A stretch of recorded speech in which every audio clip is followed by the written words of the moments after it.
Shabbat Shalom, my family. Hello, hello. Thanks for tuning in for Parshat Vayeitzei. This week's story is about Jacob's ladder, Yaakov and the Sulam. Sulam is the Hebrew word for ladder.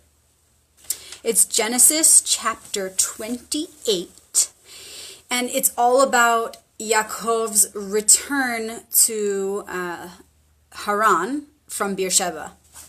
So he was living in Beersheba with his brother, Esav, who was like his evil brother, right? And his mother, Rebecca,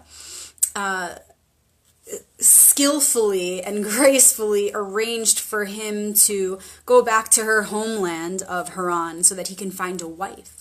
She didn't want him to find a wife where they were living in Beersheba, because also, not only because she didn't want him to find a wife, she didn't want him to be there because he was in danger, because his brother was angry that he had stolen his blessing. And that will be spoken about when I make the video for the Parsha that was following this. We're missing that piece here, but if you want to, you can check that out yourself. So he stole his blessing from Yitzhak.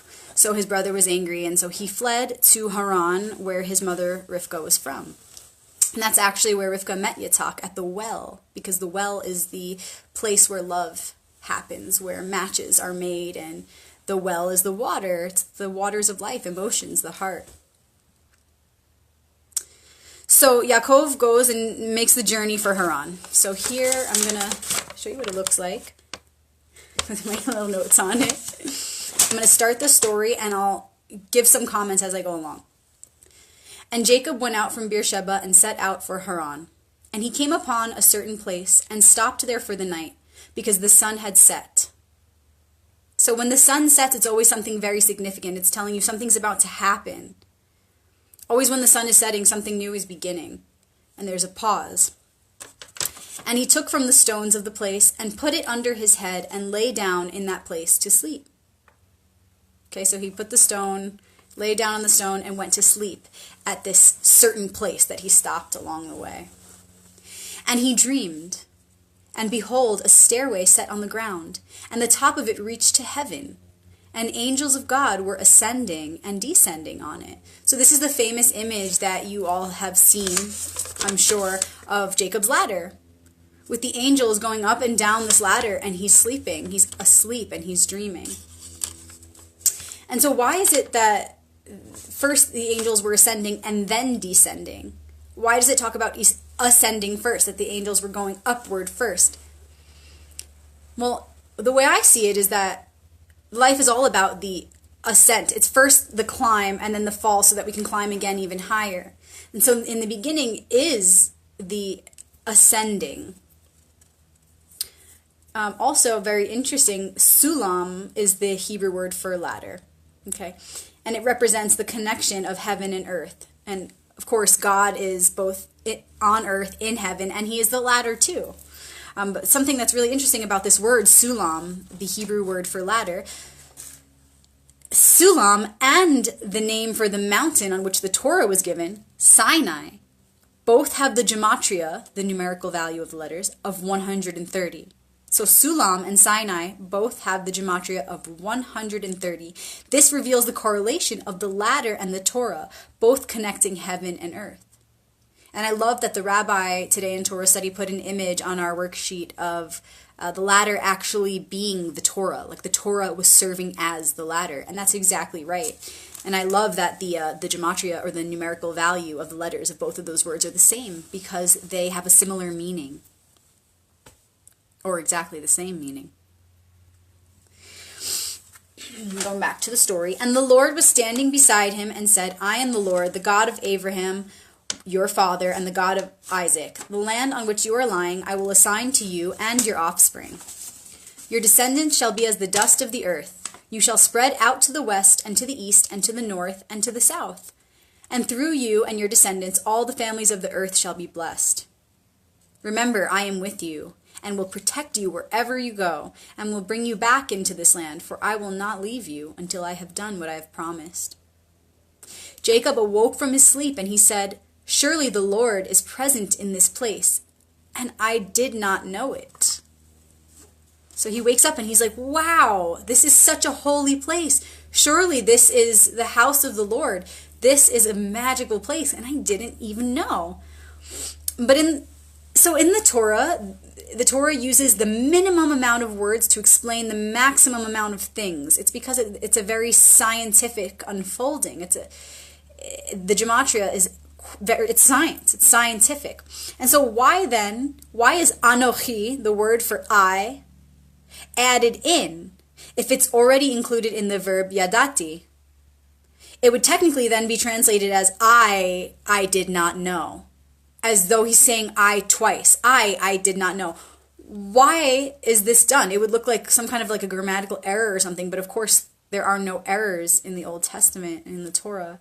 And so it provokes us to kind of dig a little bit deeper. So it would really mean God was in this place, and I did not know. The I, the small I, my ego self, I didn't even know who that was, because I was in such a holy place that I was consumed by this spirit, by this energy, by this holy feeling. And I forgot myself, my small self, my ego self. So that's beautiful. So it repeats the word I twice, because we're talking about the little I and the big I. God was in this place, and I did not know anymore. Shaken, he said, how full of awe is this place? This is none other than the house of God, and this is the gateway of heaven. And Jacob rose up early in the morning and took the stone that he'd put under his head and set it up for a pillar and poured oil upon the top of it. He named that site Bethel, or Beit El, which means the house of God. But previously, the name of the city had been Luz, which is light also. Jacob then made a vow, saying, if God remains with me and will protect me on this journey that I'm making, will give me bread to eat and clothing to wear, so that I come back safely to my father's house in peace, then shall the Lord be my God, and this stone which I've set up as a pillar shall be God's abode. And of all that you will give me, I will set aside a tithe for you. Okay, so that concludes the actual Parsha and the story. Then, after this holy happening at Bethel, or Luz, he continues on his journey, because he had only made it a short way, and then he continues on all the way back to Haran, the place where his mother Rivka is from, and he approaches the well, and there's a stone covering the well. And he asks about the stone, and he's told by the local people that the stone is so heavy that it can only be moved by a bunch of people. So when they congregate, when they all come together, they move the stone together, and then they each take the appropriate amount of water for their families. So apparently the stone is very heavy, right? That's what they're trying to say. But then as Rachel approaches the well, Jacob is immediately enamored. He's so excited that he moves the stone all by himself. He just tosses it aside to impress her. And he kisses her right there. And then she goes back to her father, who's Rivka's brother, and she tells him that Jacob has arrived, and they welcome him into their home, and he stays there for a whole month. And Lavan, Rachel's father, says, okay, Yaakov, you've been here for a month. This is too long. Like, what are you going to do? What are you going to give me? And so he offers to work for him for 7 years in exchange for the hand of Rachel. He wants to marry Rachel. And Lavan then tricks him, and behind the veil is hidden Leah, and he marries the wrong sister. And then he says, why did you trick me? And Lavan says, well, we have to marry off the oldest daughter first. It doesn't work the other way around. The older daughter has to be married off first. So promise you'll work for me for another 7 years, and in 1 week from today, you can marry Rachel, and you can have both of them. And so he does. He marries them both, and he also receives their handmaids, as was the tradition. And they end up bearing all of the children for Yaakov, for Jacob. So Rachel and Leah end up birthing, well, not just them alone, actually. At first, Rachel cannot even have children, so her handmaid is the one who births the initial children for her. And then Leah has children, and then when she can't anymore, her handmaid has children. So between the 4 women, the 2 and their handmaids, the 12 sons of the tribes were born, as well as the 13th child, who was a girl, Dinah. So the 13 were born, and so were born the 12 tribes of Israel. And it's really interesting, I didn't know this, that each of the names of the sons, as well as the daughter, are named after a very specific part of the story. So I have some written down here. So Reuben, for example, is the first one born. And Reuben means see a son. So they have very literal meanings, and they really allude to the specific parts of the story at which they were born. And then Shimon, or Simon, is like Shema, which is listen. So Rachel was very loved by Yaakov, but Leah, she was the one that was, by deceit, she was offered to him. So in the Torah it says that Rachel was loved more than Leah, and Leah cries to God, like, please, I'm not being loved. Why doesn't he love me like he loves Rachel? And so God sees her, acknowledges her, and he gives her the first son, Reuben. Again, Reuben, see a son. And then Shimon, or Simon, Shema, listen. She's calling out to God, and she's calling out to Yaakov, I'm here, hello, it's not just about my sister, like, I want love too. And then after Shimon, she has Levi, which means with me. So she's saying, I want you to be with me, God, I want you to be with me. Yaakov, I want you to be with me, not just with my sister. I don't want to be alone. And then she has a 4th son, Judah, or Yehuda, which means to give praise or give thanks. She's so thankful that she has all this love now, and she has 4 children, which secures Yaakov in her life. It means that he's not going to leave her, she thinks, because, hey, I bore 4 sons for him. But then Rachel, or Rachel, has her handmaid Bilhah deliver a child for her, since she couldn't bear children yet. And the first one was Dan, or Daniel, which means judged. Rachel says, God has judged my situation and has blessed me with a child. So you can see how each of the names really alludes to that part of the story.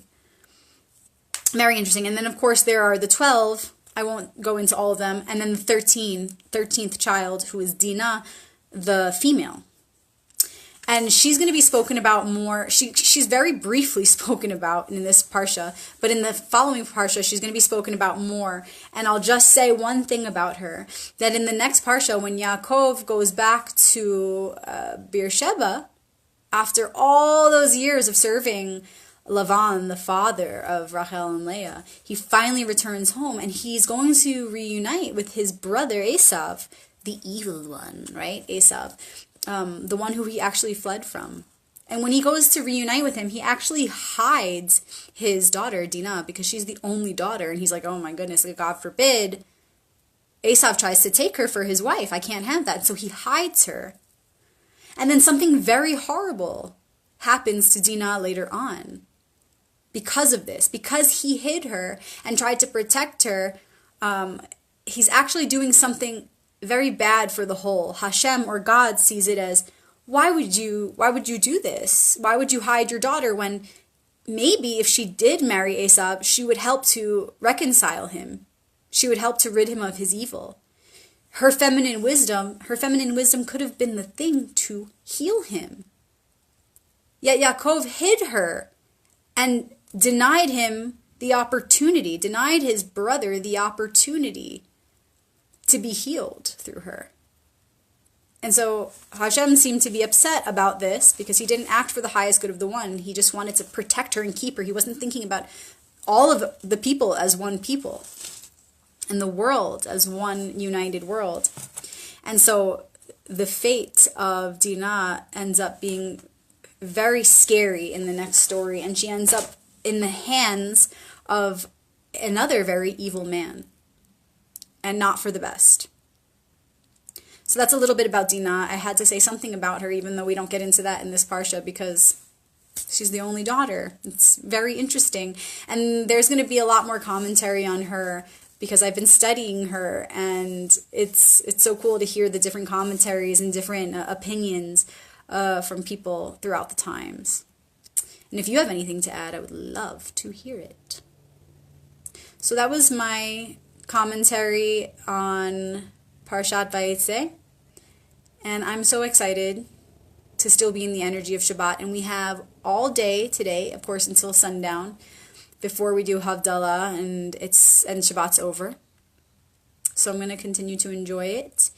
And my son will be here very soon, and I'm just going to relax with him and play and really savor these final moments of Shabbos.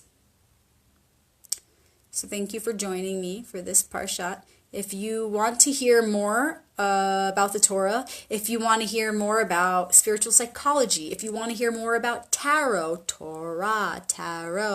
check out my YouTube channel. Just search Rebecca Magic, and there are over 100 videos on there. And if you subscribe, you'll get notifications whenever I do a live reading or whenever I share one of these Torah portions.